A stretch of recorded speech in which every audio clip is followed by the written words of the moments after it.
So చాలా మందికేందంటే జనరల్‌గా వచ్చే క్వెషన్ ఏంటంటే మ్యూచువల్ ఫండ్స్‌లో పెట్టడం బెటరా? లేదా స్టాక్ మార్కెట్‌లో డైరెక్ట్‌గా ఎంట్రీ అవ్వడం బెటరా అని అంటారండి. స్టాక్ మార్కెట్‌లో ఎంట్రీ అంటే జస్ట్ బై, సెల్ కాదండి. అంతకు మించి ఇంకా చాలా ఉంటాయి. రిస్క్ మేనేజ్‌మెంట్ కావచ్చు, పొజిషన్ సైజింగ్ కావచ్చు, స్టాప్ లాస్ మేనేజ్‌మెంట్ కావచ్చు, సెక్టార్స్ అప్పుడప్పుడు అప్ అండ్ డౌన్ అవుతా ఉంటాయి. ఆ టైంలో హ్యాండిలింగ్ థింగ్స్ కావచ్చు, ఇవన్నీ జరుగుతా ఉంటాయి. మోరోవర్ మార్కెట్ ఎప్పుడు కూడా కొన్ని రోజులు అప్ ట్రెండ్స్ ఉంటాయి. కొన్నిసార్లు డౌన్ ట్రెండ్ ఉంటుంది. కొంతమంది సైడ్ వేవ్ మార్కెట్ ఉంటుంది. అందుకని కన్సిస్టెన్సీ పర్ఫార్మెన్స్ అంటే ఏమి ఉండదు స్టాక్ మార్కెట్‌లో. వీటన్నిటిని హ్యాండిల్ చేసే స్కిల్ అంత ఈజీగా రాదు. ఎంతో ట్రైనింగ్ అయితే తప్ప మీకు వీటిని హ్యాండిల్ చేసే స్కిల్స్ రాదనమాట. అప్పుడు బెటర్ అప్రోచ్ ఏందంటే via with mutual funds. Mutual funds అంటే ఏంది? అసెట్ మేనేజ్మెంట్ కంపెనీస్ వాటిని ఏఎంసీ అంటారండి. ఆళ్ళు పబ్లిక్ దగ్గర నుంచి మనీ గ్యాదర్ చేస్తారు. ఆ మనీని స్టాక్ మార్కెట్‌లో డిప్లాయ్ చేస్తారు. డిప్లాయ్ చేసి అట్‌లీస్ట్ 30-50 కంపెనీస్‌లో వాళ్ళు ఇన్వెస్ట్ చేస్తారు. వాటి యావరేజ్‌గా మీకు వస్తా ఉంటుంది. ఇండియాలో గనుక మీరు చూసారనుకోండి 50 అసెట్ మేనేజ్మెంట్ కంపెనీస్ ఉన్నాయండి. వాటిని ఏఎంసీస్ అంటారు. వాళ్ళే మ్యూచువల్ ఫండ్స్ కూడా రన్ చేస్తా ఉంటారు. ఇందులో లీడింగ్ ఏందంటే హెచ్‌డిఎఫ్‌సి మ్యూచువల్ ఫండ్స్ కావచ్చు, SBI mutual funds, axis mutual funds, ఇలాంటి ఇంటర్నేషనల్ మ్యూచువల్ ఫండ్స్ కూడా చాలా ఉన్నాయి మన దగ్గర. ఓకే. మీరు ఏది తీసుకున్నా సరే లాస్ట్ 10 ఇయర్స్ హిస్టారికల్ డేటా చూసుకోండి. రిటర్న్స్ బాగా ఉంటే గనుక అందులో ఇన్వెస్ట్ చేసుకోవచ్చు. చాలా మంది అంటారు మేము ఒక ₹1000 మంత్లీ పెట్టామంటే మాకు ఎంతొస్తుంది అంటారు. ఇక్కడ రావటం అంటే ఏముంటుంది? స్టాక్ మార్కెట్‌లో ఎప్పుడైనా గ్యారంటీ అనే పదం వాడకూడదండి. డెట్ ఫండ్స్‌లో అయితే గ్యారంటీ ఉంటుంది. ఈక్విటీ మార్కెట్ అనేది వోలటిలిటీ అసెట్ క్లాస్. దాన్ని మీరందరూ రెస్పెక్ట్ ఇవ్వాలి. స్టాక్ మార్కెట్ యూజువల్‌గా మంత్లీ 5% పట్టడం అనేది మామూలు విషయం. ఒక క్వార్టర్‌లీ 10% పడుతుంది. ఇయర్‌లీ 20% పడుతుంది. డెకేడ్‌కి 50-60% కూడా పడుతుంది డెకేడ్‌కి. మన కరోనా టైంలో 50% పడింది మీకు తెలుసు. అంటే ఇది హిస్టారికల్‌గా మనం చూస్తే వోలటిలిటీ అసెట్ క్లాస్ ఇది. మీరు స్టాక్ మార్కెట్ హిస్టరీ గాని చూసారనుకోండి దగ్గర దగ్గర 400 years back Chicago stock exchange start అయింది. ఇండియాలో అయితే 1875లో స్టాక్ మార్కెట్ స్టార్ట్ అయింది. అంటే ఇండియాలో 150 ఇయర్స్ హిస్టరీ ఉంది స్టాక్ మార్కెట్ గురించి. హిస్టారికల్ డేటా చూస్తే పడడం ఎంత కామనో, పెరగడం కూడా అంతే కామను. అందుకని కరోనా టైంలో పడింది కదా అంటే మన తర్వాత లేసుకొచ్చింది కదా! ఈ ఈ టైప్ వాలటిలిటీని హ్యాండిల్ చేసే స్కిల్స్ మీ దగ్గర ఉండాలి డైరెక్ట్‌గా స్టాక్ మార్కెట్‌లో రావాలి అంటే. అలాంటప్పుడు ఇండైరెక్ట్‌గా ఏంటంటే మ్యూచువల్ ఫండ్స్ అనుకోండి మీరు ఈ రిస్క్‌ని అవుట్‌సోర్స్ చేస్తున్నారు వేరే వాళ్ళకి. అంటే మీ రిస్క్‌ని మేనేజర్స్‌కి అవుట్‌సోర్స్ చేస్తారు. వాళ్ళు మేనేజ్ చేస్తారు మీ తరపున. వాళ్ళకైతే ఎక్కువ ఫండ్ సైజ్ ఉంటుంది. వాళ్ళు ఫోన్ చేసి సీఈఓలతో మాట్లాడతారు. అంటే గ్రౌండ్ లెవెల్‌లో వాళ్ళెళ్లి మార్కెట్‌కెళ్ళేసి అక్కడ రిపోర్ట్ గ్యాదర్ చేస్తారు. నిజంగా వెండర్స్ వీళ్ళకు మెటీరియల్ సప్లై చేస్తున్నారా లేదా అని. లేకపోతే డీలర్స్ వీళ్ళ ప్రొడక్ట్స్ నిజంగా అమ్ముతున్నారా లేదా అని. ఎంప్లాయీస్ దగ్గరికెళ్ళేసి నిజంగా ఇంటర్వ్యూలో సాలరీస్ పే చేస్తున్నారా లేదని. అంటే గవర్నమెంట్ దగ్గర టాక్సెస్ ఇంటర్వ్యూలో పే చేస్తున్నది. ఇలా గ్రౌండ్ లెవెల్‌లో ఉన్న రియాలిటీని వాళ్ళ దగ్గర తీసుకొని వాళ్ళు నచ్చితేనే అందులో ఇన్వెస్ట్ చేస్తారు. మనం ఇండివిడ్యువల్‌గా అలాంటి పనులు చేయలేము. ఎందుకంటే మనం ఫోన్ చేస్తే అవతల ఎవరో కొనుగోలు ఇచ్చారు. అందుకని మనకు లేని కంఫర్టబిలిటీ ఏందంటే ఫండ్ మేనేజర్స్‌కి ఉంటది. ఆ సైజ్‌ని తగ్గట్టు. అందుకని బెస్ట్ అప్రోచ్ మీకు స్టాక్ మార్కెట్ గురించి ఏమి తెలీదు అనుకుంటే మ్యూచువల్ ఫండ్స్ బెస్ట్ అన్నమాట. ఇప్పుడు మ్యూచువల్ ఫండ్స్‌లో ఒక 1000 పెడదాం అనుకోండి మంత్లీ. నాకెంతొస్తుందని చాలా మంది అడిగే క్వెషన్ అది. ఎంతొస్తుందనే బదులు మీ డబ్బులు తీసుకెళ్ళి ఏ కంపెనీలో ఇన్వెస్ట్ చేస్తారో వాళ్ళు, ఆ కంపెనీస్ 50 యావరేజ్ గ్రోత్ ఎంతుంటది అన్న దాన్ని బట్టి మీకొస్తది. బేసికల్‌గా స్టాక్ మార్కెట్‌లో ఏంటంటే మనం 3 వేలో మనం క్లాసిఫై చేసుకోవచ్చు. Large cap mutual funds.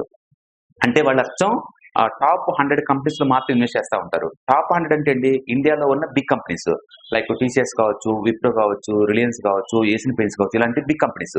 ఎప్పుడైనా బిగ్ కంపెనీస్ చాలా స్లోగా గ్రోత్ ఉంటాయి. ఎందుకంటే అవి దగ్గర దగ్గర 10,00,000 కోట్ల పైన ఉండే కంపెనీస్ ఒక్కోటి. ఆ కంపెనీస్ అంత పెద్ద సైజ్ మీద గ్రోత్ అనేది ఇయర్‌లీ యావరేజ్ 10% కన్నా ఎక్కువ ఉంటదు. అంటే పెద్ద కంపెనీలో ఇన్వెస్ట్ చేస్తే మీకు మనీ సెక్యూరిటీ ఉంటుంది. బట్ గ్రోత్ కూడా కొంచెం స్లోగా ఉంటుంది. అందుకని లార్జ్ క్యాప్ మ్యూచువల్ ఫండ్‌లో మీరు ఇన్వెస్ట్ గనుక చేస్తే ఇయర్‌లీ యావరేజ్ మీద 15% మీరు ఎక్స్‌పెక్ట్ చేయొచ్చు లాంగ్ టర్మ్ పాయింట్ ఆఫ్‌లో 15%. నాకు అలా కాదు కొంచెంగా ఎక్కువ కావాలి. ఎక్కువ కావాలనుకుంటే mid cap mutual fund invest చేయండి.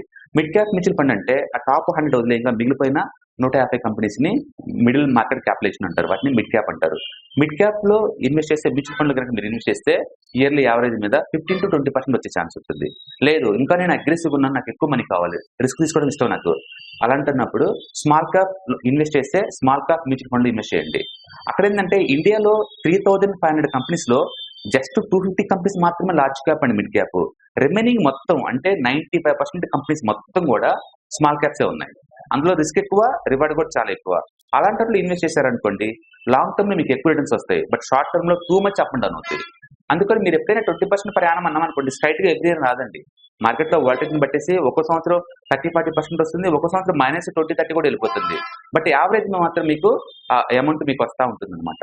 సో అందుకని మీకు లాంగ్ టర్మ్‌లో కావాలి అంటే మంత్లీ ₹1000 కూడా SBI small cap direct growth mutual fund అలాంటి వాటిలో గనుక ఇన్వెస్ట్ చేస్తే మీకు ఇయర్‌లీ యావరేజ్ మీద మీకు 20-25% వస్తుందండి. ఇప్పుడు గనుక లాస్ట్ 10 ఇయర్స్ గనుక చూస్తే ఈ పాయింట్ ఆఫ్ టర్మ్‌లో 28% ఉంది. మీరు గూగుల్‌లో ఒకసారి హిట్ చేయండి. SBI small cap direct growth fund. ఆ ఫండ్ నేమ్ అదండి. గూగుల్ హిట్ చేయండి, మీకు ఆటోమేటిక్ గ్రాఫ్ వస్తుంది. హిస్టారికల్ డేటా చూడండి. ₹10 బిగిన్ అయిన ఆ ఫండ్ ఇప్పుడు ప్రస్తుతానికి ₹120 దగ్గర ఉంది. అంటే మీ మనీ 12 టైమ్స్ పెరిగింది గత 9 ఇయర్స్‌లో. అంటే యావరేజ్ మీద మీకు 28% వస్తుంది. Even though historical data guarantee ఏం కాదు. బట్ మోస్ట్ ఆఫ్ టైమ్ మార్కెట్‌లో ఏందంటే మనకదే లీడింగ్ అనమాట. హింట్ ఇస్తుంది మీకు యావరేజ్ మీద ఈ ఫండ్ పర్ఫార్మెన్స్ ఎలా ఉండబోతుందనేది. అలాంటి మంచి మ్యూచువల్ ఫండ్‌లో గనుక ఇన్వెస్ట్ చేస్తే మీరు ఈవెన్ మంత్లీ 1000 అయ్యుండొచ్చు. ఒక 25 ఇయర్స్ గనుక ప్లాన్ చేసుకుంటే మీకు యావరేజ్ మీద 25% గనుక వచ్చిందనుకోండి. 25 years time plus compound interest ఆ 2 డెడ్లీ కాంబినేషన్ అండి. మీకు ఈజీగా 2-3 క్రోర్స్ వస్తాయి. ఒకసారి మీరు ఎస్ఐపి క్యాలిక్యులేటర్ డాట్ ఇన్‌లోకి చెక్ చేసుకోండి. మీకు ఐడియా జనరేట్ అవుద్ది. ఈవెన్ మంత్లీ ₹100 పెట్టినా సరే మ్యూచువల్ ఫండ్‌లో మీరు మంత్లీ 100% ₹100 కూడా పెట్టుకోవచ్చండి మ్యూచువల్ ఫండ్‌లో. పెడితే గనుక ఎక్కువ టైం ఇవ్వండి. 30-40 ఇయర్స్ టైం ఇచ్చారనుకోండి. అది కూడా 1 క్రోర్‌గా మారే ఛాన్స్ ఉంటుంది. అందుకని హిస్టారికల్ డేటా చెక్ చేసుకోండి. వీడియో చూసి కింద సెటిల్ వేయడం కాదండి. ఒకసారి మీరు ఎస్ఐపి క్యాలిక్యులేటర్ డాట్ ఇన్ ఆ పోర్టల్‌లోకెళ్ళి మీరు చెక్ చేసుకోండి. మంత్లీ ₹100 పెడుతున్నాం.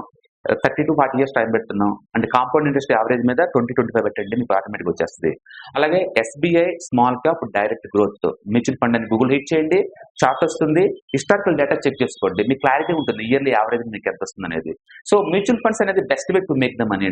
ఎందుకంటే యాజ్ ఎ రిటైలర్‌గా మీకు స్టాక్ మార్కెట్ ఉండే కాంపిటీషన్ మీకు అర్థం కాదు. దాంట్లో చాలా మ్యానిపులేషన్స్ ఉంటాయి. పెద్ద పెద్ద ప్లేయర్స్ ఉంటారు. ఆల్గోరిథం సాఫ్ట్‌వేర్స్ ఉంటాయి. వేల కోట్లు బ్యాక్‌గ్రౌండ్ బడ్జెట్‌తో మారుతా ఉంటాయి. అలాంటి స్టాక్ మార్కెట్‌లో మీరు ట్రైనింగ్ తీసుకోకుండా, ఎక్స్‌పీరియన్స్ లేకుండా డైరెక్ట్‌గా వచ్చారనుకోండి, ఉన్న మనీ పోయే ఛాన్స్ ఎక్కువనమాట. అందుకని వయా విత్ మ్యూచువల్ ఫండ్ రూట్‌లో వచ్చారనుకోండి, ఎక్స్‌పర్ట్స్ మీ మనీ మేనేజ్ చేస్తారు. వాళ్ళే ఔట్‌సోర్సింగ్ తీసుకుంటున్నారు కాబట్టి అన్నీ వాళ్ళే మేనేజ్ చేసుకుంటా ఉంటారు.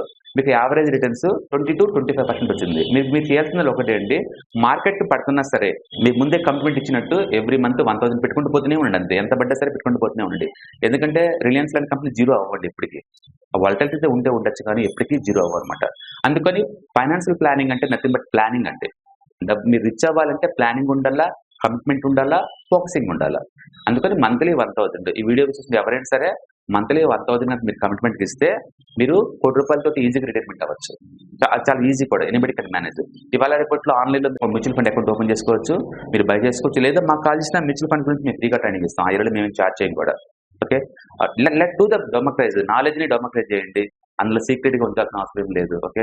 So ₹1000 per month and 20-25 years and 20% kind of returns is equal to more than 1 crore అండి. ఈ రూట్‌లో కనుక మీరు ప్రతి ఒక్కళ్ళు కూడా ఫైనాన్షియల్ ఫ్రీడమ్ వచ్చే ఛాన్స్ ఉంది. మీకు కనీసం నెక్స్ట్ జనరేషన్ కన్నా ఈ ఎసెట్ మీరు పాస్ చేయండి. ఓకే. సో ఇది రైట్ టైం అండి. ఇండియన్ చాలా గ్రోత్ ఉంది ఇప్పుడు. గవర్నమెంట్ చాలా కమిట్మెంట్ ఉంది. అండ్ ఇప్పుడు ప్రస్తుతం మనం 3 ట్రిలియన్ ఎకానమీ. బట్ నెక్స్ట్ 10 ఇయర్స్‌లో మనం 5 ట్రిలియన్ ఎకానమీ. అంటే వరల్డ్‌లోని టాప్ 5th బిగ్గెస్ట్ కంట్రీ కాబోతున్నాం. ఆపర్చునిటీ చాలా క్రియేట్ అవుతున్నాయి. చాలా ఐటీ కంపెనీస్ ఇండియాకి వస్తున్నాయి. సో మంచి గ్రోత్‌లో ఉంది ఇండియన్ మార్కెట్. 150 ఇయర్స్ హిస్టరీ ఒకవైపు ఉంటే కరోనా తర్వాత నుంచి ఇండియన్ మార్కెట్ ఇంకోలాగా ఉంటుందండి. ఫ్యూచర్ మొత్తం చాలా పర్టిక్యులర్ యూత్ తోటి, ఇంగ్లీష్ మీడియం చదివిన స్టూడెంట్స్ తోటి, బీటెక్ చదివిన ఇంటెలిజెంట్ యూత్ తోటి నిండిపోయిన ఇండియా ఇది. ఖచ్చితంగా లాట్ ఆఫ్ ఆపర్చునిటీస్ వస్తాయి ఇక్కడ.